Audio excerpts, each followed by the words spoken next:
यार जैसा कि हम लोग क्लास 12 फिजिक्स का जो चैप्टर नंबर 7 सातवां पार्ट है आपका प्रत्यावर्ती धारा अल्टरनेटिंग करंट, इस चैप्टर को पढ़ रहे थे। ठीक है, तो आज की इस वीडियो पे हम बात करने वाले हैं विभिन्न प्रकार के प्रत्यावर्ती धारा परिपथ के बारे में, जिसमें बात करेंगे जैसे आपका एल परिपथ, जब केवल परिपथ में आपका मान लो प्रेरकत्व तो एल जुड़ा होता है तब उसके लिए जो आपके फॉर्मूले आते हैं, जो ग्राफ बनता है, घोड़ी सदिश बनता है, उसके बारे में।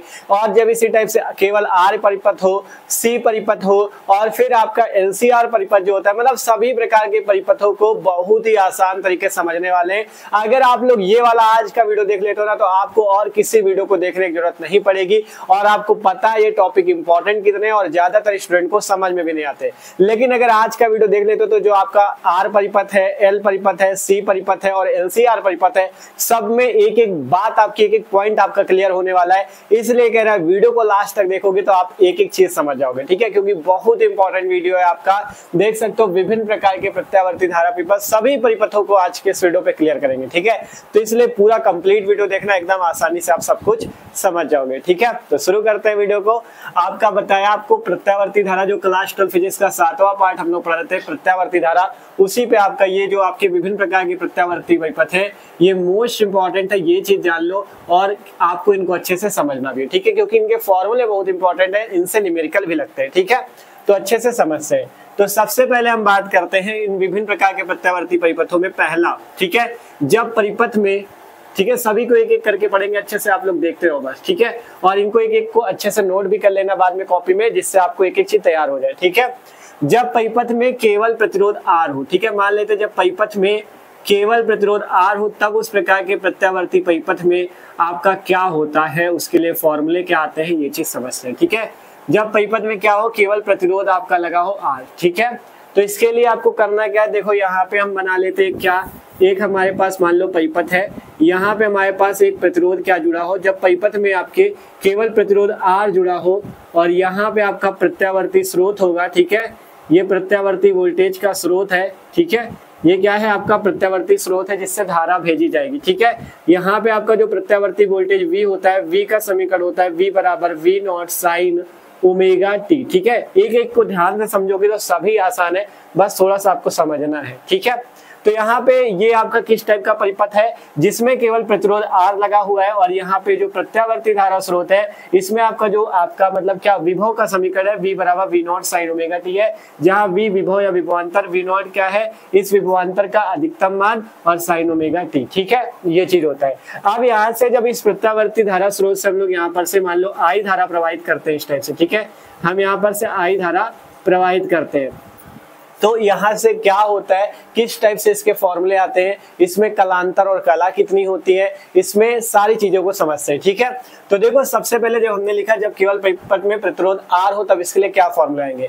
तो देखो हमें पता है प्रत्यावर्ती वोल्टेज का जो फॉर्मूला होता है, V बराबर क्या होता है, V not sine omega T होता है। ठीक है, V बराबर क्या होता है, V not sine omega T होता है, इतना सबको पता है। अब आपको पता है इस परिपथ में क्या की जा रही है, I धारा को प्रवाहित किया जा रहा है।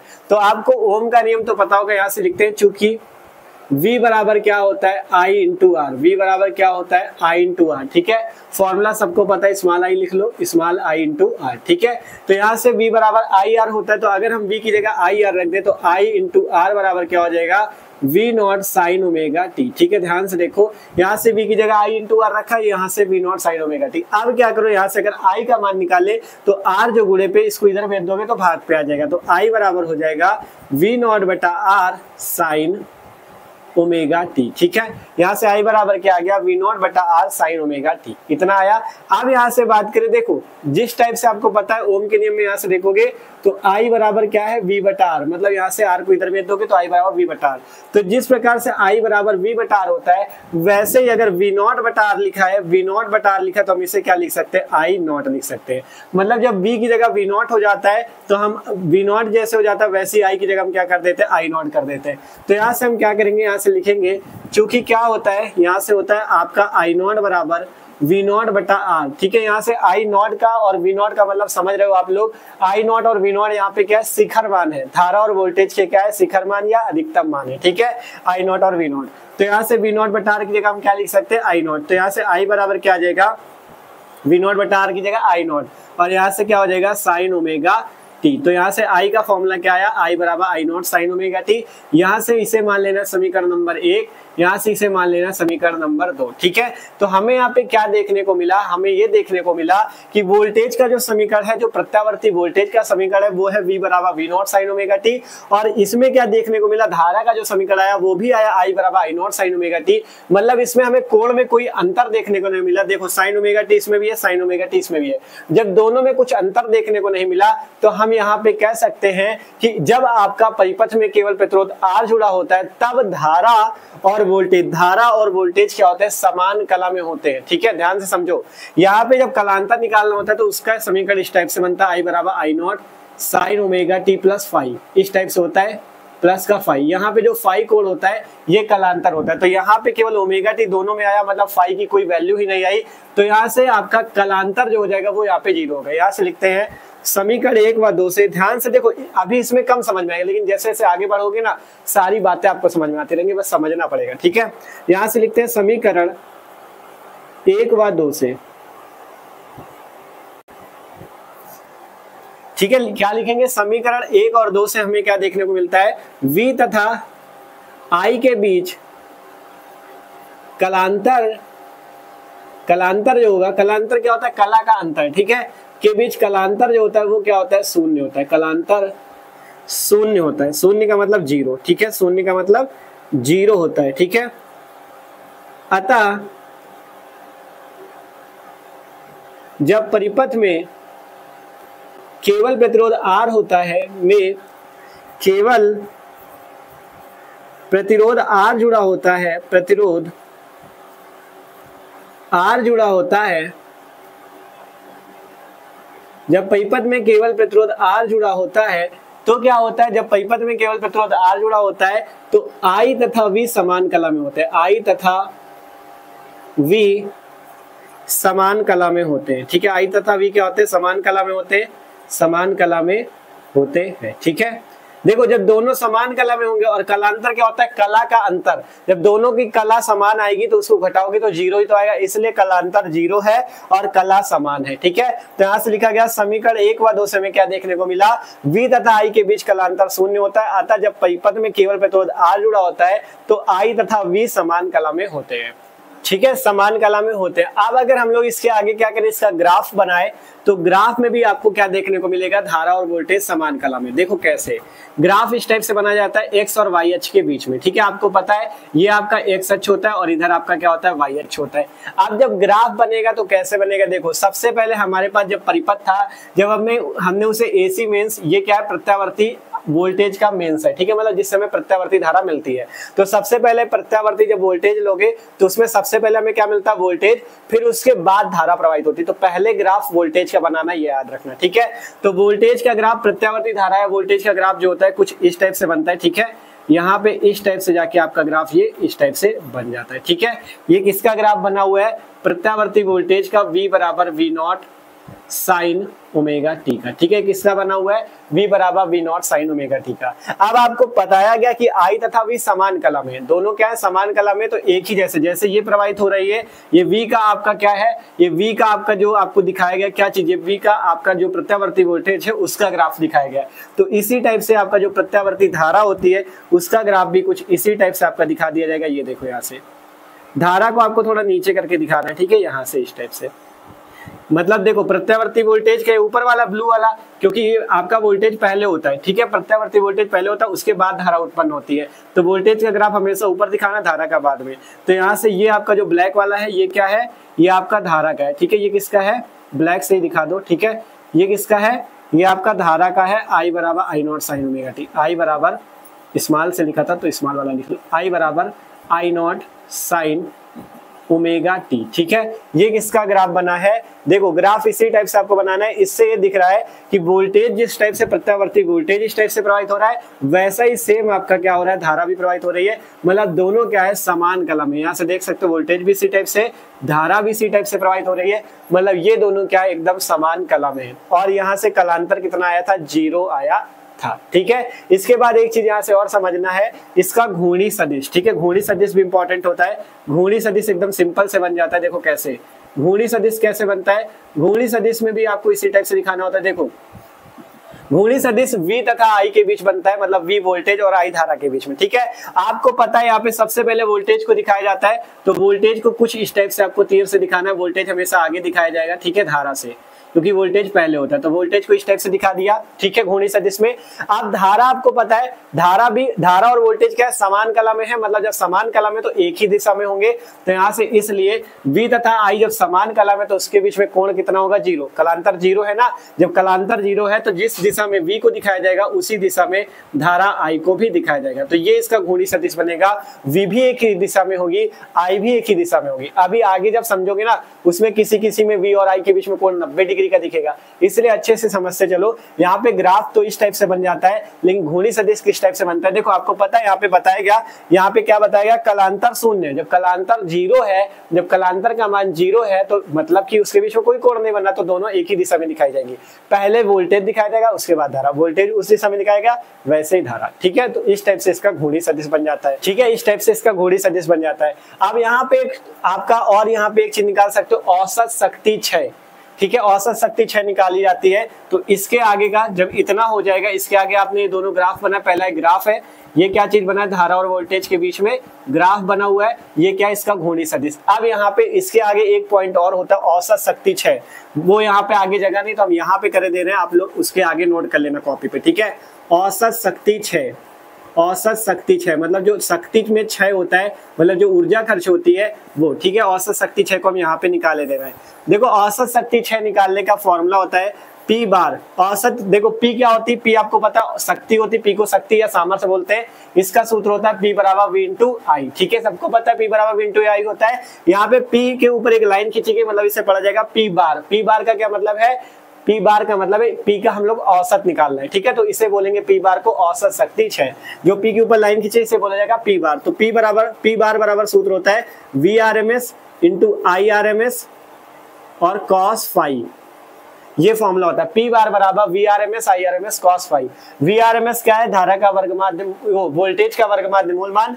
IRMS क्या है, धारा का वर्ग माध्य मूलमान। cos फाई, फाई क्या चीज है, फाई क्या चीज है इसमें, फाई है कलांतर। ठीक है, यहाँ पे आपको लिखा है ना कलांतर 0 होता है, तो यहाँ से कलांतर जो फाई बराबर होता है वो 0 होता है। कलांतर फाई जो होता है वो कितना होता है, 0 होता है। कलांतर कितना होता है, 0 होता है। ठीक है, तो यहाँ से जब कलांतर 0 होता है तो यहाँ से लिख देंगे P बार बराबर VRMS IRMS cos फाई की जगह cos 0 डिग्री, और cos 0 का मान सबको पता है 1 होता है, तो P बार बराबर क्या आ जाएगा, VRMS इंटू IRMS, और cos 0 का मान 1 होगा तो 1 से गुणा हो जाएगा, वैसे भी यहाँ पे कुछ बचने वाला नहीं, तो P बार अर्थात औसत शक्ति क्षय कितना आ जाएगा, P बार बराबर VRMS इंटू IRMS। ठीक है, औसत शक्ति क्षय इसी टाइप से निकाली जाती है।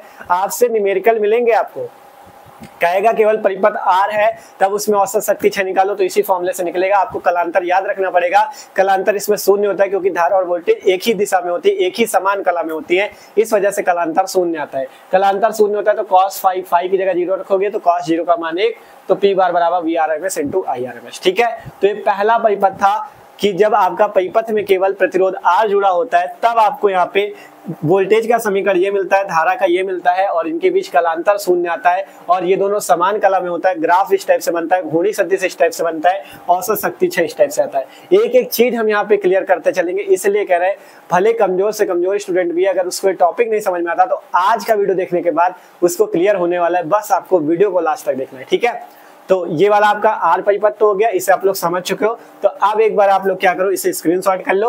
अब हम लोग आगे की ओर बढ़ते हैं। आपका कौन कौन से परिपथ पढ़ने हैं, L परिपथ पढ़ना है। L परिपथ का मतलब जिसमें प्रेरकत्व तो कुंडली जुड़ी हो, C परिपथ मतलब जिसमें संधाय जुड़ा हो, फिर तीनों का मिक्सचर LCR परिपथ। ठीक है, तो जल्दी से इसे आप लोग नोट कर लो।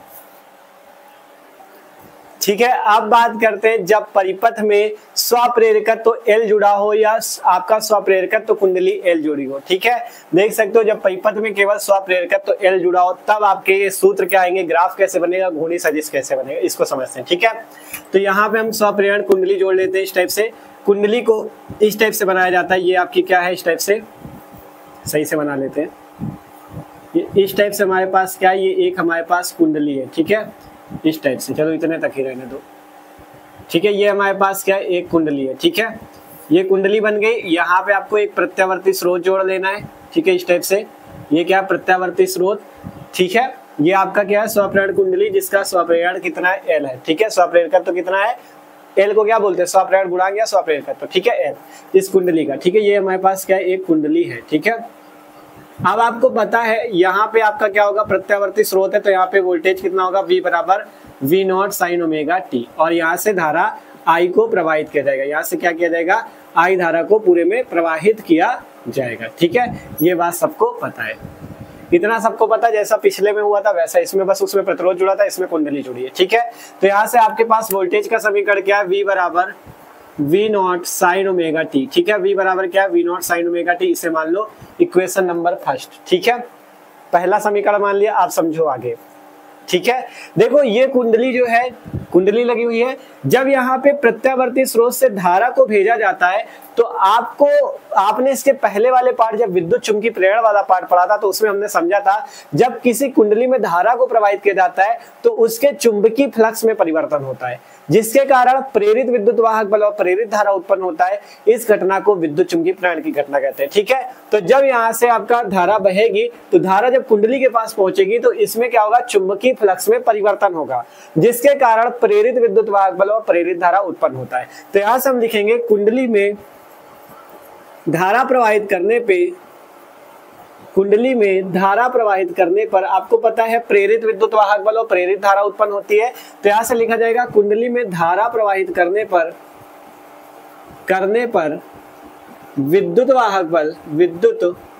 वाहक बल जो आपका E होता है उसका सूत्र क्या होता है, माइनस का L DI अपॉन dt, ठीक है, L DI अपॉन dt, ठीक है। E बराबर क्या होता है, माइनस का L DI अपॉन dt, लेकिन हम यहाँ पे इसका परिमाण लेंगे, ठीक है। हम यहाँ से लिखेंगे वैद्युत वाहक बल का परिमाण, मतलब हमें इस माइनस चिन्ह को नहीं लेना, तो हम यहाँ पे क्या लेंगे, इसका सूत्र E बराबर प्लस का L DI अपॉन dt, मतलब हमें इसका केवल क्या लेना, परिमाण, इस चिन्ह को नहीं लेना, जो माइनस चिन्ह होता है इसे नहीं लेना। ये सूत्र किसके अनुसार आता है, ये आपको पता है, यहाँ पे स्वप्रेरण गुणांक का सूत्र आता है E बराबर L DI अपॉन dt।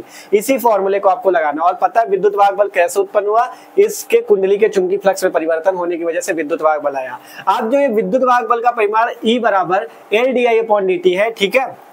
हाँ, E बराबर जो L DI अपॉन dt है, ये किसके बराबर होगा, इस प्रत्यावर्ती वोल्टेज के, ठीक है। विद्युत वाहक बल का परिमाण प्रत्यावर्ती वोल्टेज के बराबर होगा, ठीक है। किसके बराबर होगा, प्रत्यावर्ती वोल्टेज के बराबर होगा। ध्यान से समझो हम क्या कह रहे हैं, वोल्टेज के बराबर होगा, ठीक है। किसके बराबर होगा, प्रत्यावर्ती वोल्टेज के बराबर होगा। ध्यान समझो, कहा गया जब कुंडली में धारा प्रवाहित की गई, चुंबकीय फ्लक्स में परिवर्तन हुआ, जिससे प्रत्यावर्ती आपका जो प्रेरित विद्युत वाहक बल और प्रेरित धारा था वो उत्पन्न हुआ।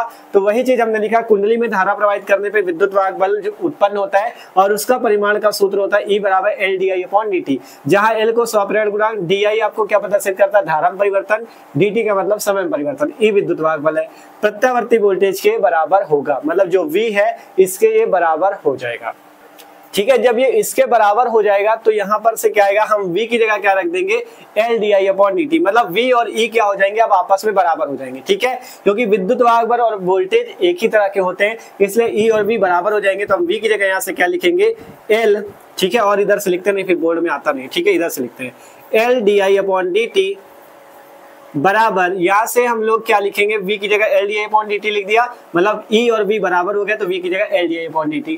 आगे क्या है, V not sine omega T, ठीक है, इतनी वैल्यू है। देखो L DI अपॉन dt बराबर V not sine omega T, ठीक है। अब यहाँ से क्या करते हैं, यहाँ से ध्यान से देखो हम क्या करते हैं, ठीक है। अब यहाँ से मान लो हम इस DI को यहीं पे रोके रहते हैं और बाकी सारी वैल्यू उधर भेज दो, तो DI को यहीं से रोका। आप देखो यहाँ पे L इसके गुणे में, तो इधर आ जाएगा भाग में, तो V नॉट बटा L। अब ये dt उधर चला जाएगा तो साइन ओमेगा टी dt, ठीक है। ध्यान से देखो, ये आपका L इसके नीचे आ गया तो V नॉट बटा L, ये dt उधर चला गया तो साइन ओमेगा टी dt हो गया, ठीक है। अब क्या करते हैं, देखो यहाँ से ध्यान से देख रहा है, इधर DI है इधर dt है, मतलब अगर हमें इसका डिफरेंशिएशन जो D लगा है, D का मतलब क्या अवकलन लगा होता है, तो इसको हटाने के लिए हमें इस पूरे समीकरण का समाकलन करना होगा। तो हम यहाँ पे लिखेंगे t है ना, dt है, तो t के सापेक्ष समाकलन करने पे, ठीक है। यहाँ पे क्या लिख देते हैं, समाकलन करने पे लिखते हैं, समाकलन करने पर, ठीक है, समाकलन करने पर। अब हम इन दोनों पक्षों में समाकलन कर देंगे, तो इधर भी समाकलन का चिन्ह लग जाएगा, समाकलन DI बराबर, इधर भी समाकलन लग जाएगा V नॉट बटा L sign omega T dt। ध्यान से देखना एकदम आसान है। यहाँ से क्या हुआ, di के साथ समाकलन लग गया, उधर समाकलन v नॉट बटा sin ओमेगा t dt। अब इसको आगे हल करते हैं, ठीक है। इसके आगे का इधर देखो, अब यहाँ पे देखो आपको पता है जब इस टाइप से होता है, अगर इस टाइप से आपके पास है समाकलन dx लिखा है, ठीक है, समाकलन dx लिखा है तो इसका समाकलन करने पे हमें x मिलता है। वैसे ही अगर समाकलन di लिखा है तो हमें इसमें क्या मिलेगा, i मिल जाएगा। तो यहाँ से हमें क्या मिल गया, i मिल गया, ठीक है। यहाँ से हमें क्या मिल गया, i मिल गया, ठीक है। देख लो समाकलन di की जगह क्या मिल गया, i बराबर, यहाँ से v नॉट बटा l है तो इसे बाहर ले लो, कांस्टेंट है, v नॉट बटा l बाहर ले लिया, यहाँ पे बचा sin ओमेगा t dt, ठीक है। समाकलन di की जगह i लिख दिया, v नॉट बटा l को बाहर कर लिया, समाकलन sin ओमेगा t dt। अब आपको यहाँ पे sin थीटा का समाकलन का सूत्र पता होना चाहिए। यहाँ से लिखते हैं, चूंकि अगर इस टाइप से होता है समाकलन sin थीटा, ठीक है, इसे कोष्टक में इधर साइड पे लिख लेते हैं। समाकलन sin थीटा बराबर सूत्र होता है माइनस का cos थीटा।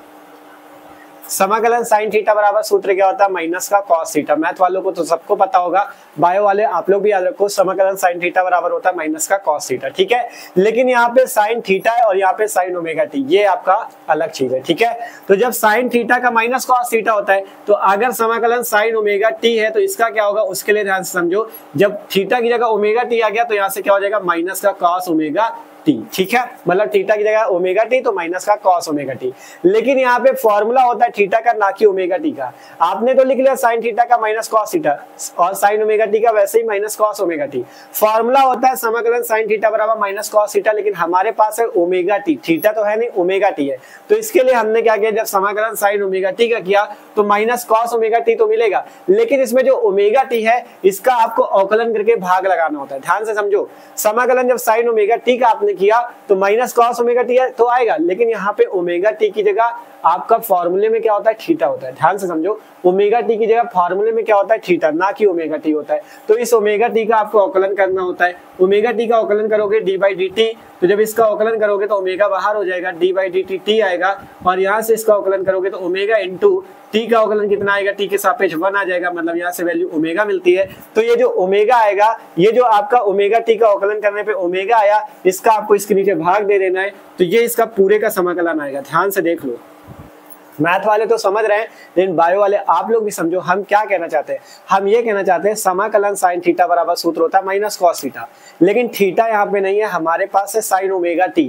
तो थीटा की जगह अगर ओमेगा t तो हम उसका क्या करें, तो पहले से कुछ देर के लिए थीटा मान लो ओमेगा t को। तो जिस प्रकार sin थीटा का माइनस cos थीटा, वैसे ही sin ओमेगा t का माइनस cos ओमेगा t, इतना लिख दिया। अब ये जो ओमेगा t है जिसको आपने थीटा माना है, इस ओमेगा t का करो अवकलन, ठीक है। अवकलन किया, ओमेगा बाहर किया, t का अवकलन किया, t का अवकलन t के सापेक्ष बनाया, तो ओमेगा इंटू 1 ओमेगा हो गया। अब इस ओमेगा का आपको इसके नीचे भाग लगा देना है, तो इसका पूरे का समाकलन क्या होगा, माइनस cos ओमेगा t बटा ओमेगा, ठीक है। यहाँ से देख लो, ये जो ओमेगा आया था इसका अवकलन आया था, इसका भाग लगा दिया, ठीक है। तो यहाँ से इसका जो समाकलन आएगा वो कितना आएगा, ठीक है। हम चाह रहे हैं कि आप लोग एक एक चीज समझते चलो, ठीक है, रटना ना पड़े।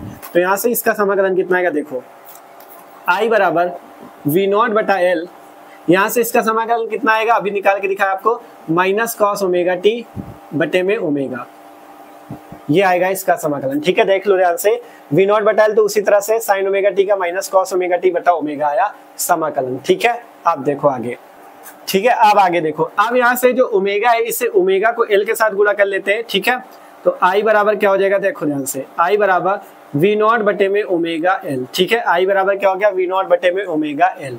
अब यहाँ पे अंदर कोष्टक में क्या है, माइनस का cos ओमेगा t, माइनस का cos ओमेगा t, ठीक है। अब यहाँ पे माइनस का cos ओमेगा t, हमें इस माइनस चिन्ह को हटाना है। हमें क्या करना है, इस माइनस चिन्ह को हटाना है। क्या करना है, इस माइनस चिन्ह को हटाना है। तो हम कैसे इस माइनस चिन्ह को हटा सकते हैं, उसके लिए समझो। देखो हमें पता है sin 90 माइनस थीटा किसके बराबर होता है, sin 90 minus theta. 90 minus theta को कैसे लिख सकते हो, पाई by 2 minus theta. Pi by 2 minus theta को क्या लिखते हैं, cos थीटा लिखते हैं। ये सबको पता है, आपने 10th पे भी पढ़ा, sin 90 minus theta cos theta होता है।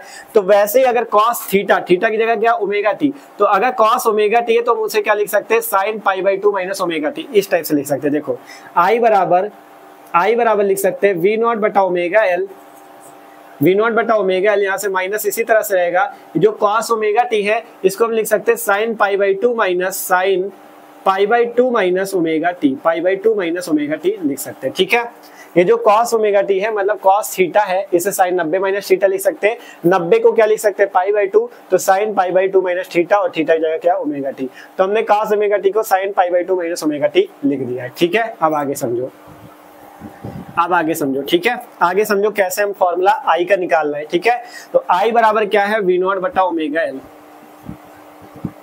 वी नॉट बटा ओमेगा एल। आप देखो इस ये माइनस चिन्ह हमारे पास, ठीक है माइनस चिन्ह है, तो आपको यहाँ पे देखो एक फॉर्मूला याद रखना है, कौन सा समझो, एक फॉर्मूला होता है साइन माइनस थीटा बराबर माइनस का साइन थीटा। ये फॉर्मूला होता है मैथ में, साइन माइनस थीटा का मतलब है साइन 360 डिग्री माइनस थीटा। ठीक है, साइन माइनस थीटा का मतलब है साइन 360 माइनस थीटा बराबर माइनस साइन थीटा होता है। मैथ वालों को सबको पता है sine 360 minus theta minus sine theta होता है, या साइन माइनस थीटा बराबर माइनस साइन थीटा होता है। तो यहाँ पे जो माइनस साइन, अगर इस पूरे वैल्यू को थीटा मान लो, इस पूरी वैल्यू को थीटा मान लो, तो देखो यहाँ से क्या होगा, इस पूरी पाई बाई 2 माइनस ओमेगा टी को थीटा मान लो, तो जो माइनस है इसके अंदर आ जाएगा, तो यहाँ से क्या हो जाएगा साइन माइनस थीटा जो है आपका ये माइनस आ गया, और थीटा की जगह क्या है पाई by 2 minus omega T, pi by 2 minus omega T. ठीक है, इस टाइप से ध्यान से देखो क्या किया हमने, कहा साइन माइनस थीटा बराबर माइनस साइन थीटा होता है, तो यहाँ पे माइनस साइन इसको थीटा मान लो, तो ये माइनस साइन थीटा लिखा हुआ है, तो माइनस साइन थीटा को किसके इक्वल लिख देंगे साइन माइनस थीटा के, माइनस साइन थीटा को किसके इक्वल लिख देंगे साइन माइनस, और ये रहा थीटा। ठीक है, थीटा की जगह है पाई बाई 2 माइनस ओमेगा टी। आप इसको अंदर हल कर लोगे, आपके पास माइनस चिन्ह हट जाएगा। देखना कैसे, आई बराबर आएगा वी नॉट बटा ओमेगा एल, यहाँ से साइन माइनस अंदर चला गया तो omega T minus pi by 2 बन जाएगा आपके पास। ठीक है, ये चीज ध्यान से देख लो, यहाँ से क्या बन गया माइनस अंदर चला गया तो माइनस पाई बाई 2 हो गया, और ये माइनस मिलकर प्लस हो गया, तो ओमेगा टी प्लस का हो गया। तो आई बराबर वी नॉट बटा omega L sine omega T minus pi by 2। ठीक है, ये चीज हमारे पास आ गया। अब एक चीज यहाँ से और समझना है, इसके बाद की चीज क्या समझना है भैया वो चीज समझो। अब यहाँ से हमारे पास आई का समीकरण क्या होता है, हमारे पास आई का समीकरण होता है आई बराबर I nought sine omega T, समीकरण ये होता है आई बराबर I nought sine omega T. लेकिन यहाँ पे आई तो है लेकिन आई नॉट नहीं है, तो अगर हम क्या करें, आई नॉट का भी हमें फॉर्मूला पता, अभी इसके पहले यूज किया था आई नॉट बराबर वी नॉट बटा आर वाले पेपर में यूज किया था आई नॉट बराबर वी नॉट बटा आर, लेकिन यहाँ पे वी नॉट बटा आर की जगह क्या ओमेगा एल। तो अगर हम ओमेगा एल को एक प्रतिरोध मान ले, तो यहाँ से हम वी नॉट बटा ओमेगा एल की जगह क्या लिख सकते हैं आई नॉट, यहाँ से लिखेंगे चूंकि, क्या लिखेंगे ध्यान से देखना, यहाँ से हम लिख देंगे चूंकि वी नॉट बटा, या यहाँ से लिख दो ये लिख दो, यदि वी नॉट बटा ओमेगा एल, वी नॉट बटा ओमेगा एल इक्वल टू क्या लिख दे हम लोग आई नॉट। ठीक है, जैसे आई नॉट बराबर वी नॉट बटा आर होता है, अगर इस ओमेगा एल को एक प्रकार का प्रतिरोध मान ले, तो यहाँ से वी नॉट बटा ओमेगा एल क्या है एक प्रकार का प्रतिरोध, जैसे कि ओम का नियम आई बराबर वी बटा आर होता है, तो आर की जगह है ओमेगा एल, ये प्रतिरोध है। ठीक है, वी नॉट बटा ओमेगा एल बराबर आई नॉट, तो यहाँ से हम इसकी जगह क्या लिख देंगे आई नॉट लिख देंगे, तो यहाँ से क्या आ जाएगा आई बराबर आई नॉट वी नॉट बटा ओमेगा एल की जगह आई नॉट, और यहाँ क्या बचा sign omega T minus pi by 2। ये कौन सा समीकरण बन गया जाके दूसरा, जो कि आई का समीकरण आया है। ठीक है, जो कि आई का समीकरण आया आई बराबर I nought sine omega T minus pi by 2। ठीक है, आई बराबर क्या आया I nought sine omega T minus pi by 2। ठीक है, ये आ चुका है आई का समीकरण। यही से आपको कलांतर पता चलेगा, कला पता चलेगी, घूर्णी सदिश पता चलेगा, सब कुछ पता चलेगा। ठीक है, और यहाँ से एक चीज और यहाँ से समझ लो, ये जो ओमेगा एल होता है, यहाँ से देखो पहले देखें नीचे का आपको दिखेगा कि नहीं। ठीक है, यहाँ से एक चीज और समझ लो, ये जो ओमेगा एल है, इस ओमेगा एल के बारे में हम यहाँ पे लिखते हैं। ठीक है, यहाँ पे लिखते हैं आपका ओमेगा एल के बारे में, इसके नीचे का आपको यहाँ पे लिखा जा रहा है। ठीक है, लिखते हैं वी नॉट बटा ओमेगा एल में ओमेगा एल प्रतिरोध की तरह कार्य करता है, प्रतिरोध की तरह कार्य करता है, परंतु यह स्वप्रेरकत्व ध्यान समझना, स्वप्रेरकत्व एल के कारण है, इसलिए इसे प्रेरण प्रतिघात बोलते हैं, इसे बोलते हैं प्रेरण प्रतिघात एक्सेल कहते हैं, प्रेरण प्रतिघात एक्सेल कहते हैं। ठीक है, प्रेरण प्रतिघात एक्सेल कहते हैं, और यहाँ से एक्सेल का फॉर्मूला होता है एक्सेल बराबर ओमेगा इंटू एल। ठीक है, एक्सेल बराबर फॉर्मूला क्या होता है ओमेगा इंटू एल। ठीक है, एक्सेल क्या है प्रेरण प्रतिघात, ठीक है, ये भी एक प्रकार का प्रतिरोध है। देखो हमने कहा ना वी नॉट बटा ओमेगा एल में ओमेगा एल एक प्रकार का प्रतिरोध है, तो हमने वही लिखा वी नॉट बटा ओमेगा एल में ओमेगा एल प्रतिरोध की तरह कार्य करता है, परंतु यह स्वप्रेरक तो एल के कारण उत्पन्न हुआ है, इसलिए इसे प्रेरण की वजह से प्रेरण प्रतिघात बोला जाता है एक्सएल, और एक्सएल का फॉर्मूला होता है ओमेगा एल। यहीं पे एक्सएल का एक फॉर्मूला और बना सकते हो, कौन सा, ये भी हम इसके नीचे लिखे दे रहे हैं। ठीक है, कॉपी पे सही से आप लोग नोट्स जब बनाना इसके आगे की चीज यहाँ पे लिखे गए। ठीक है, यहाँ पे आपको पता है ओमेगा बराबर क्या सूत्र होता है, 2 पाई इंटू एफ। ये फॉर्मूला कहोगे भैया कहाँ से आ गया, आवृत्ति का इसके पहले पढ़ाया था। आवृत्ति क्या होती है, ओमेगा बटे में 2 पाई।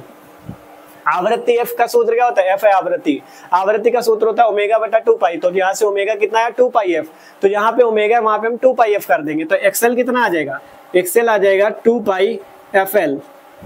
ठीक है, यहाँ से ओमेगा की जगह 2 पाई हो जाएगा 2 पाई एफ, तो एक्सएल बराबर क्या आ गया 2 पाई एफ एल। ठीक है, तो यहाँ से आपको एक्सएल के 2 फॉर्मूले मिले, ये आपको न्यूमेरिकल में काम आएंगे, याद रखना। ठीक है, एक्सएल का मात्रक क्या होता है, एक्सएल एक प्रकार का प्रतिरोध है तो मात्रक ओम ही होता है।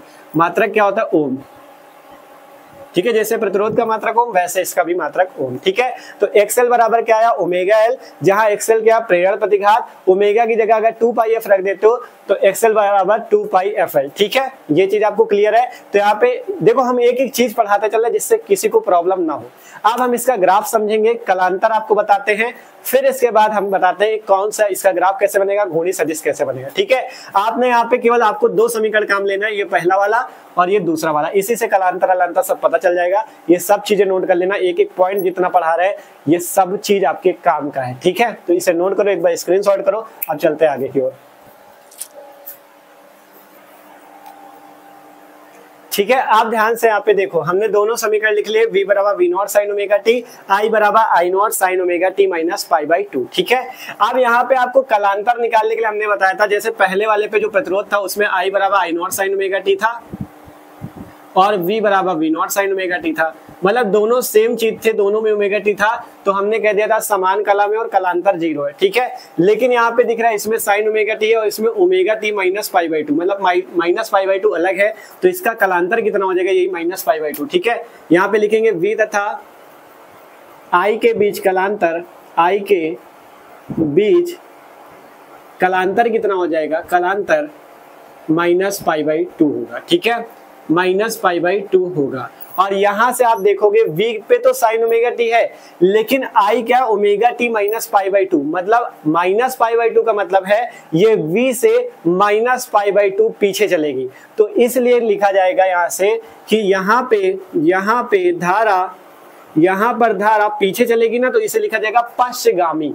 यहाँ पे लिखा जाएगा यहाँ पे धारा वोल्टेज से माइनस पाई बाई 2, या आप लिख सकते हो माइनस पाई बाई 2 ना लिखो, तो यहाँ पे धारा वोल्टेज से पश्चगामी होगी। पश्चगामी का मतलब पीछे चलेगी। ठीक है, कितना पीछे चलेगी, माइनस पाई बाई 2। ठीक है, यहाँ पे धारा वोल्टेज से पश्चगामी होगी। ठीक है, यहाँ पे धारा क्या होगी, वोल्टेज से पश्चगामी होगी, या लिख लो इस टाइप से, पाई बाई 2 कला में पश्चगामी होगी, पाई बाई 2 कला में पश्चगामी होगी। पश्चगामी का मतलब है पीछे चलेगी। ठीक है, पीछे क्यों चलेगी, क्योंकि आपको पता है v का समीकरण जो आया, v का समीकरण तो सेम था v not sine omega T, लेकिन i में क्या मिला, minus pi by 2। Minus pi by 2 का मतलब माइनस आया तो ये पीछे चलेगी वोल्टेज से। ठीक है, वोल्टेज तो आगे चलेगा लेकिन माइनस आने की वजह से पीछे चलेगी। अगर प्लस आता, अभी सी परिपथ में प्लस आएगा, तो जब प्लस आएगा तो ये उससे वोल्टेज से पाई बाई 2 आगे चलेगी। ठीक है, अभी उसमें देखना।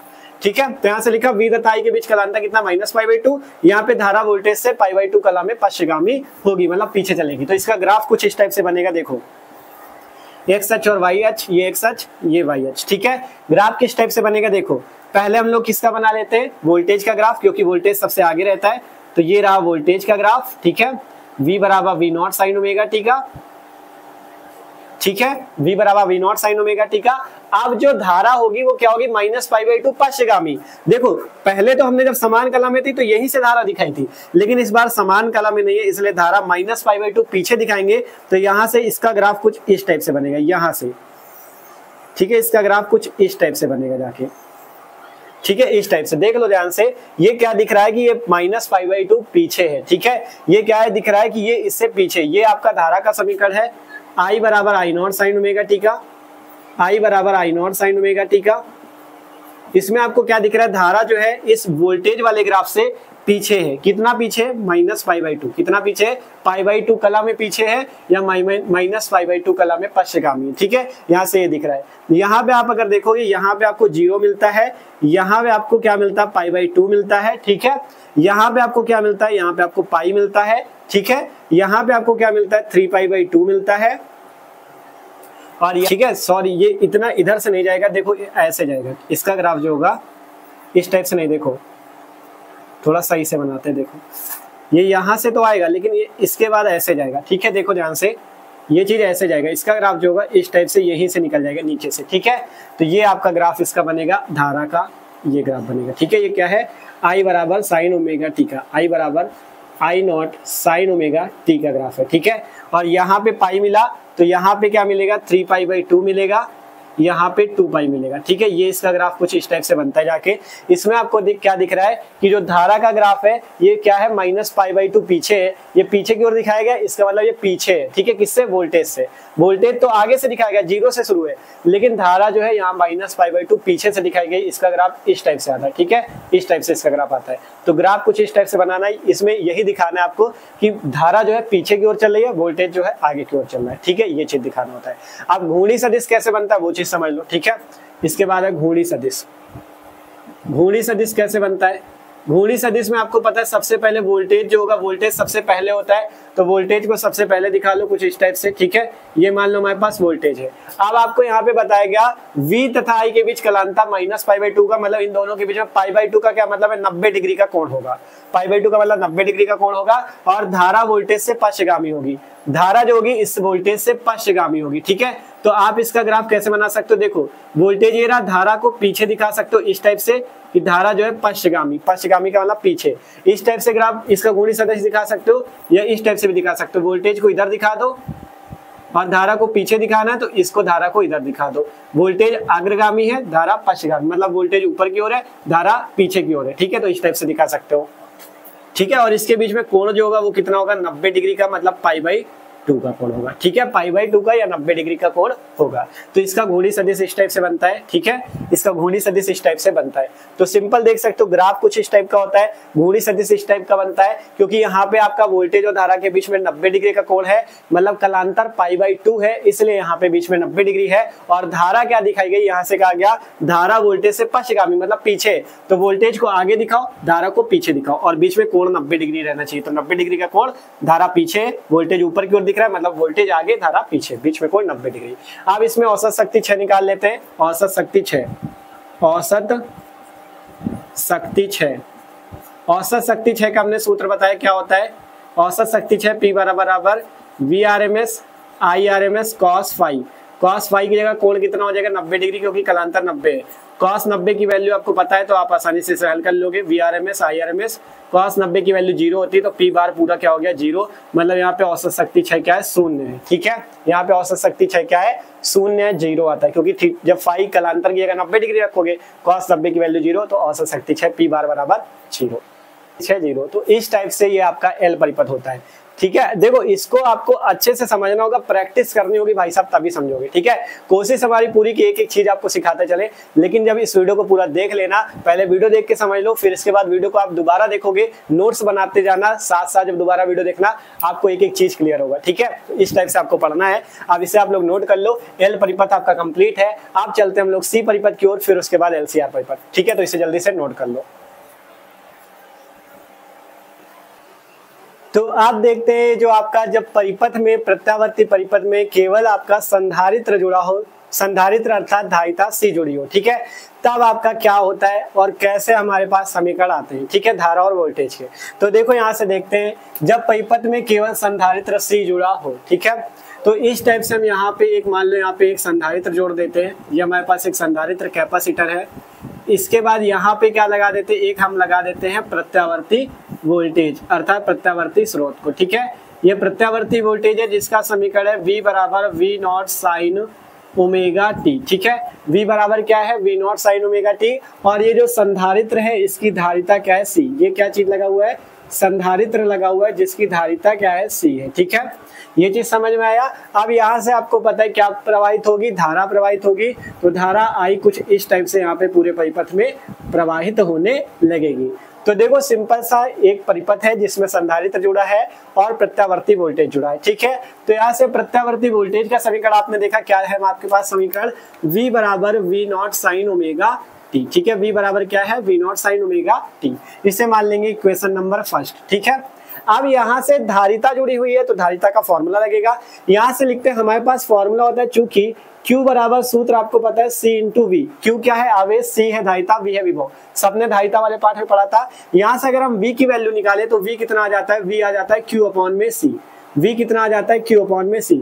तो जहाँ पे V है वहां पे क्या रख देंगे, Q अपॉन में C रख देंगे। ठीक है, तो यहाँ से देखो हम V की जगह Q अपॉन C रखते हैं तो Q अपॉन C बराबर हो जाता है V not sine omega T. ठीक है, Q अपॉन C बराबर क्या हो गया, V not sine omega T. ठीक है, Q अपॉन C बराबर V not sine omega T. अब यहाँ से जो C है इसको उधर भेज देते हैं तो Q बराबर क्या हो जाएगा, C को उधर भेज दिया तो CV not sine omega T. ठीक है, Q बराबर क्या हो गया, ये C उधर चला गया तो CV not sine omega T.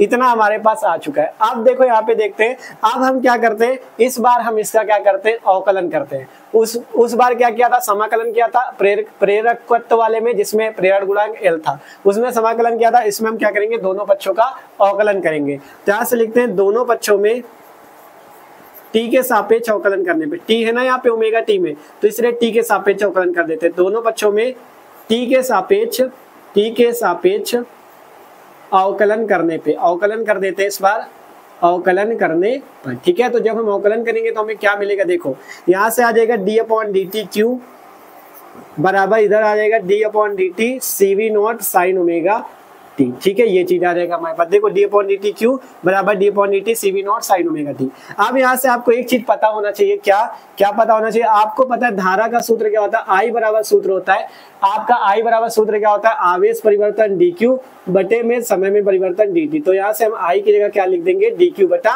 dt। ठीक है, तो यहाँ से dq बटा dt की जगह क्या हो जाएगा, I हो जाएगा बराबर क्या हो जाएगा, यहाँ से देखो CV नॉट को बाहर कर लेते हैं तो CV नॉट बाहर हो जाएगा, यहाँ से CV नॉट, यहाँ से आएगा d upon D T sign omega T. ठीक है, कितना आ गया, साइन ओमेगा टी।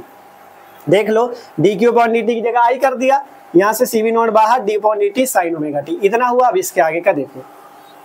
ठीक है, अब यहाँ से आपको साइन ओमेगा टी का अवकलन पता होना चाहिए। देखो इस अवकलन होता है d by D theta, sine theta का होता है कॉस थीटा।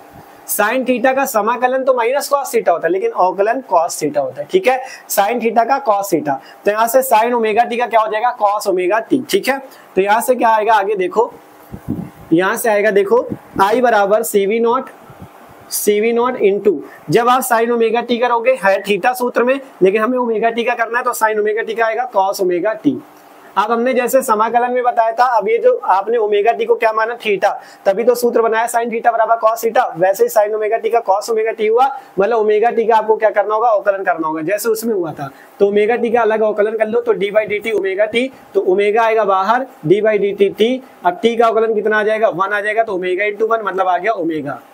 ठीक है, ये जो ओमेगा टी था इसका आपने अलग से क्या किया, अवकलन कर लिया तो आ गया ओमेगा। जब समाकलन होता है तो इस ओमेगा जो आपकी अलग वैल्यू जैसे ओमेगा टी जिसको थीटा माना था उसका जो अवकलन किया गया ओमेगा आया, तो समाकलन में तो इसका भाग किया जाता है, लेकिन जब केवल अवकलन की बात होती है, इसमें समाकलन की तो बात है नहीं, अवकलन की बात है, तो इसमें इस ओमेगा का गुणा कर लेना है। ये चीज आपको समझना है बस। ठीक है, उसमें समाकलन में हमने इस ओमेगा, ये जो ओमेगा आया था इसका भाग किया था, लेकिन यहाँ पे इस ओमेगा का गुणा करना है। गुणा क्यों करना है, अवकलन में गुणा होता है, समाकलन में भाग होता है। ठीक है, मतलब जिसको आपने थीटा माना है या एक्स माना है, देखो सूत्र है साइन थीटा बराबर cos theta, theta omega T को माना तो ओमेगा टी का अवकलन करके अगर समाकलन कर रहे हो तो उसमें उसका भाग कर दो, और यहाँ पे जैसे अवकलन कर रहे हो तो इसका गुणा कर दो। ठीक है, अब आगे हल करोगे आपके पास आपकी वैल्यू आ जाएगी। देखो कैसे, I बराबर यहाँ से CV नॉट ओमेगा, ठीक है, यहाँ से क्या हो जाएगा ओमेगा सी वी नॉट। ठीक है, ऐसे बना लो ओमेगा सी वी नॉट, और आगे क्या आ गया कॉस ओमेगा टी। ठीक है, ध्यान से देखो क्या चीज आया, यहाँ से ओमेगा का सी के साथ गुणा ओमेगा सी वी नॉट और कॉस ओमेगा टी। ठीक है, अब यहाँ से एक चीज कर देते हैं हम, I बराबर वी नॉट बटे में 1 बटा ओमेगा सी कर देते हैं। बताओ इससे कुछ फर्क पड़ेगा क्या, इससे कुछ फर्क पड़ेगा क्या, बताओ सब लोग जल्दी से। यहाँ से अगर ये जो आपका ओमेगा सी था, अगर हमने इसे नीचे 1 के बटे में लिख दिया तो यहाँ से आपको पता है जब ये ओमेगा सी ऊपर जाएगा वैसे भी जाके ये क्या हो जाएगा, इसके गुणे में। ध्यान से देखो, ये जो 1 बटा ओमेगा सी मतलब जो ओमेगा सी ऊपर गुणे में था उसमें हमने नीचे 1 बटा ओमेगा सी का भाग कर दिया, तो ये वैल्यू सेम लिखी है। क्योंकि अगर आप वी नॉट बटे में 1 बटा ओमेगा सी को हल करते हो तो ओमेगा सी ऊपर चला जाता है, तो वी नॉट ओमेगा सी बटे में 1, मतलब वैल्यू पूरी सेम आती है, omega C into V naught बटा 1। ठीक है, तो इसलिए हम इसे क्या लिख सकते हैं, ये जो omega C into V naught है इसमें वी नॉट के बटे में 1 बटा ओमेगा सी लिख सकते हैं। ठीक है, ऐसा क्यों किया हमने, ठीक है, ऐसा क्यों किया हमने वो चीज समझो।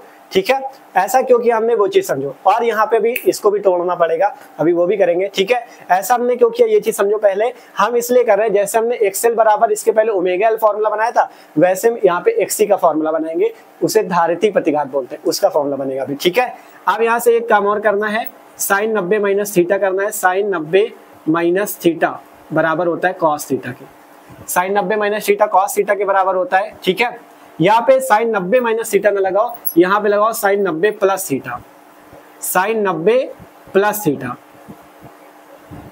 ठीक है, साइन 90 प्लस थीटा भी क्या होता है, कॉस थीटा ही होता है, क्योंकि द्वितीय चतुर्थांश में साइन और कॉसेक प्लस होते हैं। आपने क्लास 10th में भी पढ़ा है, अगर बायो में हो तो 10th में तो पढ़ा था।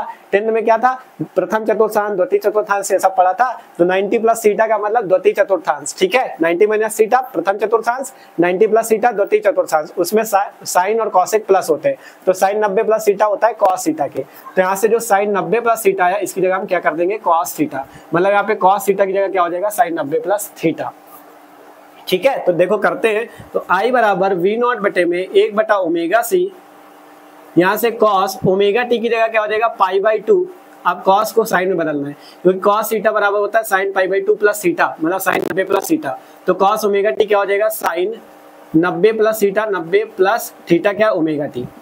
ये चीज हो जाएगा। ध्यान से देख लो सब लोग, क्या चीज हुआ है, क्या चीज हुआ, ध्यान से देखो। Sine 90 plus theta cos theta होता है, तो वैसे ही कॉस थीटा किसके बराबर हो गया, साइन 90 प्लस थीटा के, और थीटा की जगह है ओमेगा टी। ठीक है, तो ये चीज हमारे पास आया, आई बराबर वी नॉट बटे में 1 बटा omega C sine pi by 2 plus omega T. अब इसके बाद आगे देखो, अब आगे वही काम करते जो इससे पहले किया था, लिखते हैं यदि वी नॉट बटा 1 बटा ओमेगा सी बराबर किसके हो जाए, आई नॉट के हो जाए। क्यों ऐसा हो गया, क्योंकि आई नॉट बराबर सूत्र हमें पता है, आई नॉट बराबर वी नॉट बटा आर होता है, जैसे इससे पहले पढ़ा था वी नॉट बटा आर। इसमें आर की जगह क्या है, 1 बटा ओमेगा सी, आर की जगह क्या है, 1 बटा ओमेगा सी, मतलब ये 1 बटा ओमेगा सी क्या है, एक प्रतिरोध की तरह कार्य कर रहा है। तो यदि वी नॉट बटे में 1 बटा ओमेगा सी को आई नॉट लिख दे तो यहाँ से हमें आई का फॉर्मूला क्या मिल जाएगा, आई बराबर मिल जाएगा I nought sine omega T plus pi by 2। ये हमारे पास दूसरा समीकरण धारा का आ जाएगा। ठीक है, देख लो ध्यान से, ये जो पाई बाई 2 प्लस ओमेगा टी है, प्लस में तो चाहे हम पहले ओमेगा टी को लिख ले चाहे पाई बाई 2 को, तो हमने लिख दिया इसकी जगह आई नॉट लिखा, आई बराबर I nought sine omega T plus pi by 2। ठीक है, तो ये आ गया धारा का समीकरण, ये था वोल्टेज का समीकरण। इसमें आप देख रहे हो एक्स्ट्रा क्या लगा है, पाई बाई 2, तो यहाँ पे आपका कलांतर कितना हो जाएगा, पाई बाई 2 हो जाएगा, लेकिन इसमें प्लस का है और एल वाले में माइनस का आया था, ये इसमें डिफरेंस है। ठीक है, तो ये चीज आपको समझ के रखना है। तो यहाँ से हम लोग क्या लिख लेते हैं इसके आगे, ठीक है, इसके आगे की वही बात लिख लेते हैं। ठीक है, यहां से लिखते हैं, यहां पर वी नॉट बटे में 1 बटा ओमेगा सी, ठीक है, या इसे लिखो, यहां पर 1 बटा ओमेगा सी प्रतिरोध की तरह कार्य करता है, प्रतिरोध की तरह कार्य करता है, मतलब आर प्रतिरोध की तरह कार्य करता है, जैसे उसमें लिखा था तरह कार्य करता है, परंतु ये किसकी वजह से आया है, धारिता की वजह से, अर्थात संधारित्र की वजह से, परंतु यह धारिता की वजह से आया है, धारिता के कारण आया है, अतः इसे क्या बोलेंगे, धारिती प्रतिघात। उसमें प्रेरण प्रतिघात था, इसमें धारिती प्रतिघात एक्सी कहते हैं, एक्सी, उसमें एक्सेल था, इसमें एक्सी कहते हैं। तो एक्सी बराबर क्या आ चुका है, 1 बटा ओमेगा सी। ठीक है, एक्सी बराबर क्या आ चुका है, 1 बटा ओमेगा सी। ठीक है, जो 1 बटा ओमेगा सी एक्सी के बराबर हो जाएगा। अब आपको फॉर्मूला पता, ओमेगा बराबर क्या होता है, 2 पाई एफ के, ओमेगा 2 पाई एफ के होता है, तो ओमेगा की जगह 2 पाई एफ रखोगे तो एक्सी बराबर 1 बटा ओमेगा की जगह 2 पाई एफ और आगे सी, तो एक्सी बराबर एक फॉर्मूला मिल गया 1 बटा 2 पाई एफ सी, या एक्सी बराबर 1 बटा ओमेगा सी। ओमेगा को कोणीय वेग बोलते हैं, ठीक है, और सी क्या है, धारिता है, एफ क्या है, आवृत्ति है। ठीक है, एक्सी क्या है, धारिती प्रतिघात। तो ये चीज आपको मिला। अब हम लोग इसके आगे कलांतर और जो आपका किस कला में है, घूर्णी सदिश, ग्राफ, ये सब चीज समझ लेते हैं। ठीक है, तो जल्दी से आप लोग इसे नोट करो, अब देखते हैं आगे की ओर। ठीक है, तो I बराबर क्या आया, I nought sine omega T plus pi by 2। ठीक है, ये दोनों समीकरण आए थे, तो यहां से हमें क्या पता चला, V तथा I के बीच कलांतर, V तथा I के बीच कलांतर, कलांतर कितना मिला, कलांतर कितना मिला, पाई बाई 2। ठीक है, यहाँ पे प्लस का पाई बाई 2 आया, वहां पे माइनस का आया था, तो यहाँ से हमें क्या पता चला, V में आपका साइन ओमेगा टी है केवल, लेकिन I में क्या omega T plus pi by 2, plus लगाना तो ये क्या होगा, I जो होगा अग्रगामी होगा, उसमें माइनस लगा था इसलिए I पश्चगामी था, पीछे था, लेकिन इसमें I आगे चलेगा। तो यहाँ से लिखेंगे V, इसमें क्या होगा, इसमें आपका धारा वोल्टेज से पाई बाई 2 कला में अग्रगामी होगा, अग्रगामी का मतलब आगे चलेगा, कला में अग्रगामी होगा। ठीक है, पाई बाई 2 कला में क्या होगा, अग्रगामी होगा, ये चीज लिखा, धारा वोल्टेज से पाई बाई 2 कला में अग्रगामी होगा। ठीक है, और इस टाइप से इसका ग्राफ बनेगा जाके, पहले हम लोग इसका ग्राफ बनाएंगे इस बार, देखो इसमें पहले देखो वोल्टेज का ग्राफ तो इस टाइप से बन जाएगा, वोल्टेज का ग्राफ जैसे बनता है सेम वैसा ही बनेगा, ऐसे करके ऐसे। ठीक है, वोल्टेज का ग्राफ ऐसा बन गया सेम, ये क्या है, V बराबर V not sine omega T. अब इस बार धारा क्या है, पाई बाई 2 अग्रगामी है, तो यहाँ तो जीरो होता है, आपको पता है यहाँ पे क्या होता है, जीरो होता है, पाई बाई 2 आगे चलेगा, और जीरो से इस बार नहीं चलेगा, पाई बाई 2 आगे चलेगा। जब माइनस पाई बाई 2 था तो यहाँ से चला था, इस बार पाई बाई 2 आगे से चलेगा, तो आगे से इस बार यहाँ से चलेगा ये। ठीक है, इस टाइप से, ठीक है, इस टाइप से चलेगा। ठीक है, देखा ये यहाँ पर से चला, यहाँ पे क्या होगा, पाई बाई 2 होगा, 90 डिग्री पे चलेगा, तो ये क्या है, देखो ये जीरो से चल रहा है, लेकिन ये इससे पाई बाई 2 ज्यादा चल रहा है। ठीक है, देखो ये वोल्टेज का ग्राफ है ब्लू वाला, ये क्या है, ये जीरो से चल रहा है, लेकिन ये क्या है, आपका धारा वाला अग्रगामी है ना, तो पाई बाई 2 कला में अग्रगामी दिखाया गया, आगे पाई बाई 2 कला में आगे की ओर चल रहा है, तो ये किसका समीकरण है, आई बराबर I nought sine omega T का। ठीक है, तो इसका ग्राफ इस टाइप से होता है, यहाँ पे जीरो है, यहाँ पे पाई बाई 2 है, यहाँ पे आपका पाई है, ठीक है, यहाँ पे 3 पाई बाई 2 है, और यहाँ पे 2 पाई है। ठीक है, इस टाइप से आपका होता है। जीरो का मतलब 0 डिग्री कोण, पाई बाई 2 का 90 डिग्री, पाई का 180, इसका मतलब 270, ये आपका 360 डिग्री। ठीक है, पूरे चक्कर में 360 घूम जाएगी ना, तो इसलिए 2 पाई है यहाँ पे 360। तो ग्राफ इस टाइप से बनता है। और वहां पे देखो एक चीज हमने नहीं बताया था, औसत शक्ति क्षय, तो औसत शक्ति क्षय सेम ही आएगा, VRMS into IRMS cos phi, कलांतर 90 ही है तो cos 90 हो जाएगा, तो यहाँ से सीधा सीधा जीरो ही आएगा। ठीक है, 90 का मतलब पाई बाई 2। ठीक है, cos पाई बाई 2 मतलब औसत शक्ति क्षय, यहाँ पे भी जीरो आएगी। ठीक है, क्योंकि कलांतर कोण से मतलब पाई बाई 2 कोण ही तो है, तो यहाँ पे भी औसत शक्ति जीरो आएगी। ठीक है, ये भी नोट कर लेगा। अब बचता है घूर्णी सदिश, क्या बचता है, घूर्णी सदिश। घूर्णी सदिश कैसा हो जाएगा वो भी समझ लो, घूर्णी सदिश कैसा हो जाएगा वो भी समझ लो। घूर्णी सदिश इस टाइप से होगा, इसमें क्या है, धारा वोल्टेज से पाई बाई 2 कला में अग्रगामी, इस बार धारा अग्रगामी होगी, मतलब धारा को आगे बनाएंगे और वोल्टेज को पीछे। तो मान लो अगर धारा को इस टाइप से बना देते हैं धारा को, तो वोल्टेज को पीछे बनाना होगा और 90 डिग्री कलांतर के साथ, मतलब बीच का कोण 90 डिग्री होगा, तो यहाँ पे बीच का कोण 90 डिग्री होगा और वोल्टेज को हम पीछे दिखा देंगे। ठीक है, यहाँ पे आपको क्या दिख रहा है कि वोल्टेज जो है पीछे है, मतलब पश्चगामी है, और धारा आगे मतलब ये अग्रगामी, और बीच में कोण कितना है, पाई बाई 2 अर्थात 90 डिग्री का। तो इसके बीच कलांतर कितना है, 90 डिग्री। घूर्णी सदिश इस टाइप से बनता है, वोल्टेज पश्चगामी पीछे की ओर होता है, धारा आगे की ओर होती है। ठीक है, और ग्राफ कुछ इस टाइप से बनता है। ठीक है, तो इस टाइप से ये आपका सी परिपथ भी कंप्लीट है। ठीक है, सी परिपथ भी कंप्लीट है, एल परिपथ भी कंप्लीट हो गया, आर परिपथ भी कंप्लीट हो गया। अब बात करते हैं इन सबका मिक्सचर एल सी आर परिपथ, जिसमें एल भी लगा होगा, सी भी लगा होगा और आर भी लगा होगा। ठीक है, तो जल्दी से सब लोग इसे नोट कर लो। अब बात करते हैं हम लोग एल सी आर परिपथ के बारे में। ठीक है, तो नोट करो जल्दी से। तो अब बात करते हैं एलसीआर परिपथ। जब परिपथ में प्रेरकत्व भी जुड़ा हो, संधारित्र भी जुड़ा हो और प्रतिरोध भी लगा हो, तब आपका एलसीआर परिपथ में क्या होता है, किस टाइप से फॉर्मूले आते हैं। ठीक है, इसमें मेन फॉर्मूला जो होता है प्रतिबाधा का होता है और घूर्णी सदिश आपको समझना है। ठीक है, तो इसको अच्छे से समझना, इंपॉर्टेंट बहुत ज्यादा पूछा जाता है एलसीआर परिपथ। ठीक है, तो एलसीआर परिपथ में सबसे पहले यहाँ पे एक हम प्रेरकत्व जोड़ लेते हैं, कुंडली। ठीक है, इस टाइप से हमारे पास एक कुंडली जुड़ गई, फिर एक संधारित्र जोड़ लो, फिर प्रतिरोध जोड़ लो। ठीक है, तो सब चीज जुड़ गया। यहाँ पे AC वोल्ट मेंस लगा दो।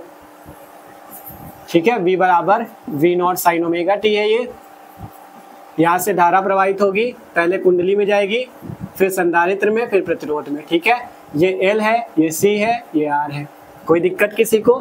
ठीक है, सेम चीज है वैसा ही इसमें, बस इस बार तीनों चीज लगाए। ठीक है, समीकरण उसी टाइप से होगा क्या, v बराबर V naught sine omega T, v बराबर V naught sine omega T, वो ऐसा ही है। ठीक है, अब इसमें आपको एक चीज समझना है, देखो अभी तक जब केवल एक चीज थी तो विभव सबके लिए समान था, क्योंकि L जुड़ा रहता था, C जुड़ा रहता था, R जुड़ा रहता था। इसमें तीनों चीज अलग अलग है, L C R तीनों चीज अलग अलग है, तो सब में विभव अलग अलग होगा। ठीक है, तो यहां से हम लिखते हैं प्रेरकत्व या लिखते हैं कुंडली में विभव, कुंडली में विभव, कुंडली में विभव कितना हो जाएगा, देखो कुंडली में विभव, कुंडली में प्रेरकत्व तो L है तो इसे हम मान लेते हैं VL से। ठीक है, इसका विभव VL मान लेते हैं, तो V बराबर I इंटू आर सूत्र होता है ओम का नियम, तो यहाँ पे I इंटू आर की जगह क्या होगा, यहाँ पे कुंडली का प्रतिरोध अभी कितना निकल के आया था, प्रेरण प्रतिघात XL, तो यहाँ पे कुंडली का प्रतिरोध कितना होगा, XL होगा। ठीक है, यहाँ पे कितना होगा, XL होगा, यहाँ पे केवल इंटू लगाए XL होगा। ठीक है, ये बना लिया दूसरा समीकरण, ये कुंडली का प्रतिरोध निकला। ठीक है,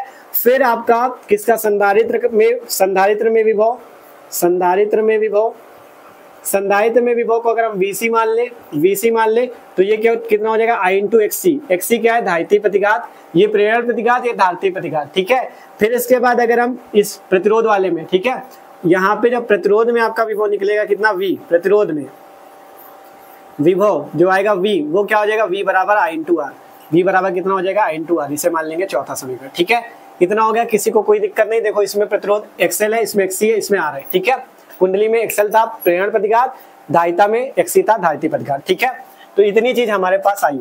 अब यहाँ पे आपको यहीं पे पहले ही घूर्णी सदिश इसका बनाना होगा। ठीक है, तो इसलिए हम यहाँ पे सबसे पहले आप बनाएंगे इसका घूर्णी सदिश, घूर्णी सदिश से हमें इसका परिणामी निकालना पड़ेगा। ठीक है, देखो घूर्णी सदिश समझते हैं, घूर्णी सदिश इसमें समझना बहुत ही ज्यादा इंपॉर्टेंट है। देखो सबसे पहले धारा किस में जा रही है, सबसे पहले कुंडली L में जा रही है, तो सबसे पहले हम कुंडली L की बात करेंगे। देखो जब धारा आपकी कुंडली L में गई थी तब बताओ धारा और वोल्टेज में कौन अग्रगामी था कौन पश्चगामी था, अभी पढ़ा था। जब केवल कुंडली लगी हो, जब केवल कुंडली लगी हो, यहाँ पे I धारा प्रवाहित होती हो, तब आपका बताओ धारा आगे थी कि वोल्टेज, तब समीकरण क्या आया था, देखो जब कुंडली थी तब समीकरण आया था V बराबर V naught sine omega T, I बराबर I naught sine omega T minus pi by two, omega T minus pi by two. ठीक है, मतलब माइनस पाई बाई टू आया था, मतलब धारा पश्चगामी थी, वोल्टेज अग्रगामी था। तो यहाँ पे जब कुंडली की बात है तो कुंडली के वोल्टेज को हम यहाँ से दिखाएंगे VL, ये क्या दिखा रहे हैं हम लोग, कुंडली का वोल्टेज। ठीक है, यहाँ पे हम लोग दिखाते हैं कुंडली का वोल्टेज VL। ठीक है, ये क्या है, कुंडली का वोल्टेज VL है, और धारा जो होगी वो क्या होगी, पश्चगामी होगी। यहाँ पे धारा जो होगी वो पश्चगामी होगी। ठीक है, जब कुंडली की देखो पहले धारा सबसे पहले कुंडली में जा रही, फिर संधारित्र में, फिर प्रतिरोध में।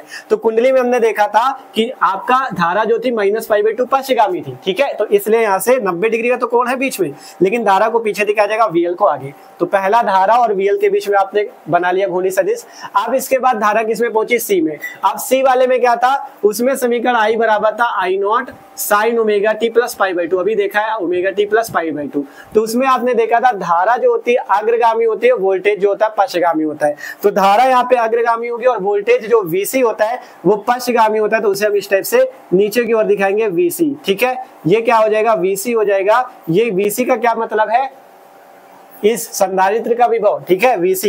अब बात आती R की, तो जब R परिपथ था तो आपने देखा था धारा और वोल्टेज समान कला में थे, तो हमने यहाँ पे बनाया था विभव जो था इसी टाइप से दिखाया गया था, एक ही दिशा में, और धारा भी एक ही दिशा में दिखाई गई थी। तो यहाँ पे जब धारा भी एक ही दिशा में और विभव भी एक ही दिशा में, तो इसका विभव V जो होगा इस दिशा में होगा। ध्यान से देखो, घूर्णी सदिश समझना इंपॉर्टेंट है यार, समझो।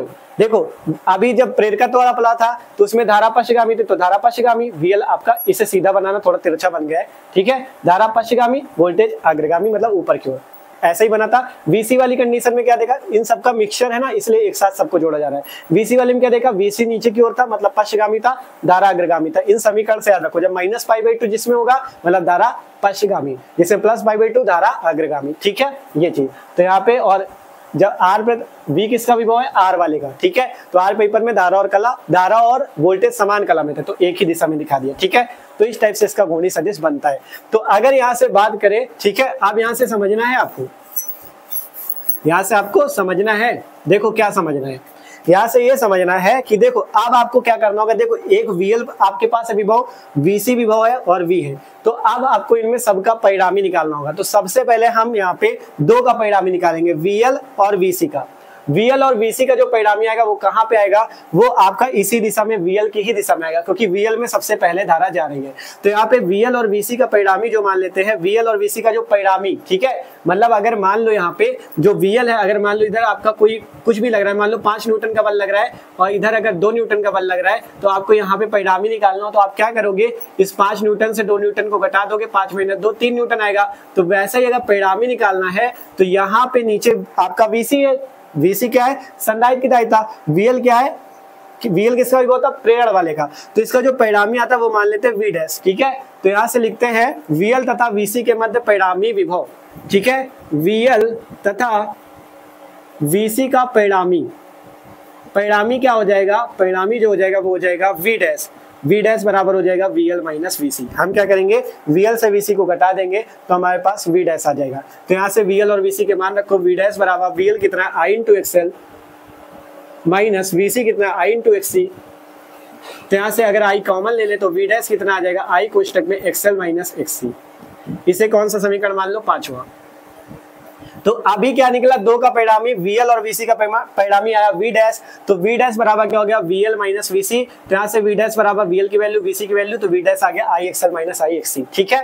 तो अभी 2 का परिणामी निकला। अब जब तीनों का परिणामी, इस VL और VC के मध्य जो V डैश आया और इस वाले V का जो परिणामी मिलेगा वो आपको इस दिशा में मिलेगा, ठीक है। इन तीनों का परिणामी जो होगा यहाँ पे बीच में जाके कहीं होगा, ठीक है, जो कि क्या होगा, यहाँ से उसे मान लेते, मान लो, ठीक है। देखो एक काम करते हैं, यहाँ पे ये जो आपका था इसका किसका, प्रतिरोध वाले का, इसे VR मान लो, ठीक है, इसे क्या मान लो, VR मान लो, क्योंकि ये प्रतिरोध का है। तो यहाँ पे ये क्या है, प्रतिरोध वाला VR, ये क्या है, विभव हो जाएगा V परिणामी। ध्यान से देखो क्या किया, एक बार फिर से समझ लो, जो प्रतिरोध का था विभव उसे VR माना था, तो यहाँ पे VR दिखाया। अब जो VL, VC और VR के बीच में जो परिणामी विभव आएगा वो आएगा V, वो इस दिशा में होगा, ठीक है। VL, VC और VR के बीच में जो परिणामी आएगा V, वो इस दिशा में होगा, ठीक है। और यहाँ से इसका जो मतलब यहाँ से लिखेंगे हम लोग V डैश। आप देखो VL और VC इन दोनों के बीच का तो आपने निकाल लिया V डैश, ध्यान से देखो VL और VC के बीच का तो V डैश निकाल लिया। अब जो इन दोनों के बीच का परिणामी और ये इसके बीच का परिणामी जो V है, अब इन तीनों के बीच का हम परिणामी विभव निकालेंगे। तो यहाँ से लिखेंगे VL, VC तथा VR तीनों के बीच परिणामी विभव, तीनों के बीच परिणामी विभव वो कितना आएगा, वो आएगा V बराबर सूत्र क्या होगा, V बराबर यहाँ से सूत्र जब इन तीनों के बीच परिणामी निकालेंगे तो यहाँ से अंडर रूट सूत्र होगा, इस वाले विभव का स्क्वायर, इस वाले विभव का स्क्वायर और इस वाले विभव का स्क्वायर। तो इन दोनों के बीच में तो परिणामी निकाल लिया, ये वाला IXL माइनस IXC का स्क्वायर, IXL माइनस IXC का स्क्वायर, ठीक है। इसका स्क्वायर कर देंगे, या आप पहले एक स्टेप चलो और बढ़ा लो, यहाँ पे V डैश का स्क्वायर, देखो V डैश का स्क्वायर और यहाँ पे प्लस का किसका, इस वाले VR का स्क्वायर, ये आएगा इसका परिणामी। ध्यान से देखो परिणामी कैसे आया, समझ लो। यहाँ से इनके बीच का जो परिणामी आएगा, जब आप इसे इस टाइप से यहाँ पे मिलाओगे जाके, ठीक है, यहाँ पे मान लेते जब कोई कोण मान लो थीटा बनेगा तो एक समकोण त्रिभुज की तरह कार्य करता है, इसीलिए सूत्र लगता है यहाँ से कौन सा, कर्ण का स्क्वायर बराबर अंडर रूट, वो या इस टाइप से लगा लो, कर्ण बराबर अंडर रूट लंबी स्क्वायर प्लस आधार स्क्वायर, तो उसी टाइप से बनता है। यहाँ पे ये V, ये जो आपका देखो V डैश है, अगर V डैश को भी इस साइड दिखा ले, यहाँ पे V डैश, ठीक है, क्योंकि जिस टाइप से इस दिशा में निकाल ले, तो यहाँ से लंब और आधार, ये जो VR है वो इस दिशा में VR और यहाँ पे V डैश, तो लंब और आधार के स्क्वायर मतलब V dash square plus VR square हो जाता है। ध्यान से देखो, अगर इस V डैश को इस दिशा में दिखा ले, यहाँ पे जैसे इधर है वैसे यहाँ पे दिखा ले, तो V डैश और ये है VR, तो यहाँ से ये है कर्ण V, तो कर्ण बराबर VR का स्क्वायर प्लस V डैश का स्क्वायर, कर्ण बराबर लंब का स्क्वायर प्लस आधार का स्क्वायर, ठीक है। तो ये चीज आपको समझ के रखना है, इस तरह से आया है, कर्ण स्क्वायर बराबर लंब स्क्वायर प्लस आधार स्क्वायर, तब जाके V का परिणामी निकला, समझे ना। यहाँ पे जब आप इसे डैश डैश करके लाइन बना लोगे तो V डैश आपका इस दिशा में आ जाएगा, थीटा के सामने गुजर लंब और ये आधार हो जाएगी, तो V डैश का स्क्वायर प्लस VR का स्क्वायर, ठीक है। अब वैल्यू रख के आप लोग मान निकाल लो, आगे देखो, ठीक है। आगे देखो ये V जो आएगा तीनों का परिणामी आएगा, ठीक है, अंडर रूट V डैश के स्क्वायर की जगह हम लोग क्या रखेंगे, यही वाली वैल्यू I कोष्टक में XL माइनस XC का स्क्वायर, ठीक है, हाँ, I कोष्टक में XL माइनस XC का स्क्वायर प्लस VR कितना था, VR है I इंटू R, तो इसका भी स्क्वायर कर देंगे I इंटू R का स्क्वायर, ठीक है। तो यहाँ से V कितना आ जाएगा, V आ जाएगा under root I square XL minus XC का square plus I square R square. ध्यान से देखो, सबका स्क्वायर कर दिया, आई का square I square, XL minus XC का स्क्वायर प्लस आई का square I square R square. ठीक है, अब यहाँ से अगर आई स्क्वायर कॉमन ले ले तो वी कितना हो जाएगा, under root I square common, यहाँ पे कितना आ गया, बड़े कोष्टक में लिख लो, बड़े कोष्टक में लिख लिया अगर, तो यहाँ से R square plus XL minus XC का स्क्वायर।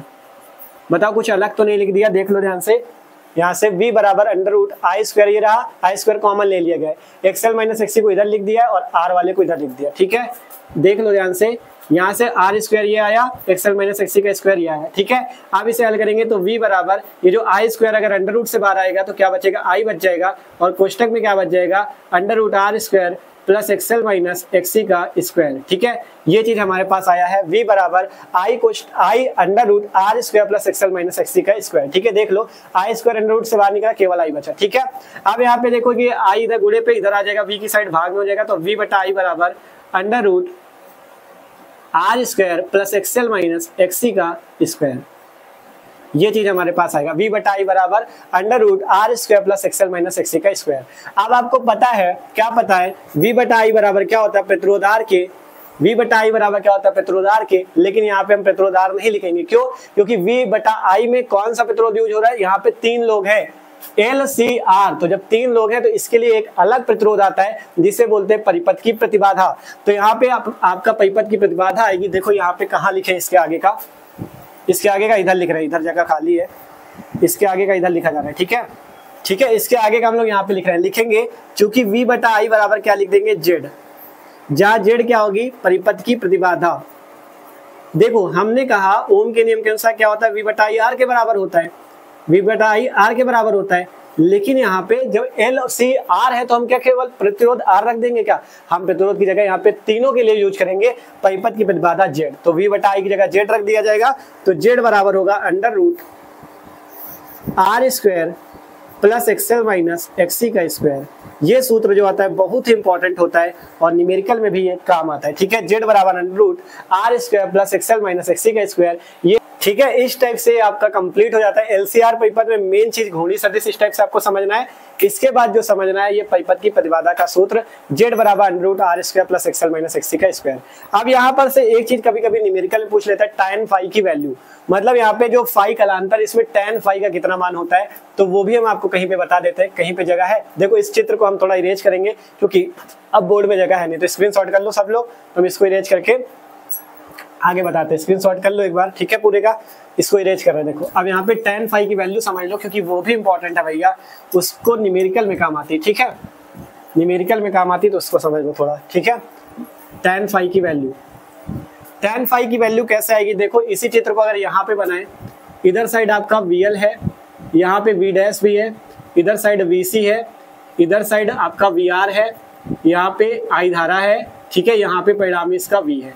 यही चित्र है सेम, देख लो V dash VL VC VR I V, ठीक है, कोई दिक्कत नहीं है। अब यहाँ पे हमने माना कि यहाँ पे अगर इस टाइप से आपका हम इसे मिलाए, ठीक है, और कलांतर होता है इसलिए बीच का कोण हम थीटा नहीं फाई मानेंगे, क्योंकि कलांतर के लिए कलांतर क्या होता है फाई।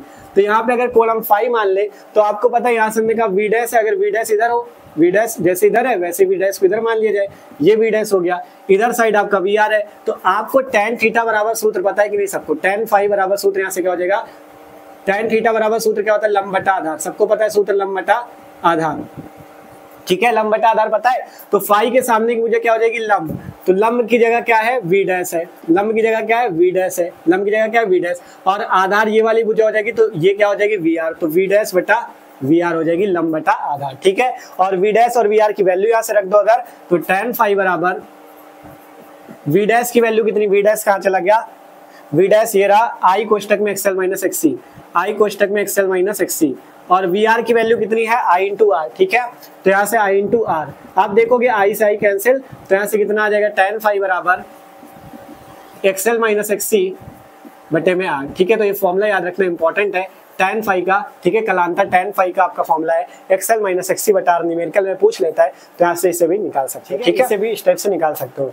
तो इस टाइप से आपका पूरे परिपथ कंप्लीट होते हैं। इसमें एलसीआर परिपथ बहुत इंपॉर्टेंट है, क्योंकि देखो सबके एल परिपथ, आर परिपथ और सी परिपथ के तो फॉर्मूले तो इंपॉर्टेंट है ही, क्योंकि आपको पता है फॉर्मूले न्यूमेरिकल में काम आएंगे।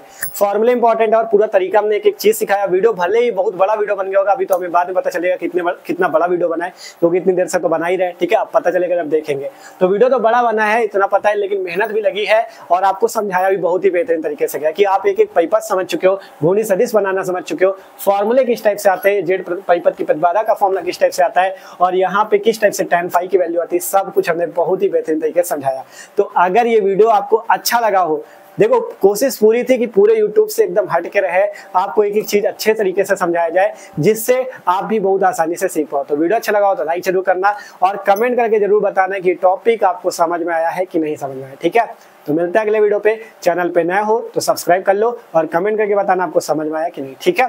और एक काम और करना है, आपको क्या करना है, डिस्क्रिप्शन पे क्लास 12 फिजिक्स की प्लेलिस्ट है, वहां पे आप चाहो तो फिजिक्स के पहले चैप्टर से सारे वीडियो वहां पे अपलोड है, मस्त तरीके से तैयारी कर सकते हो।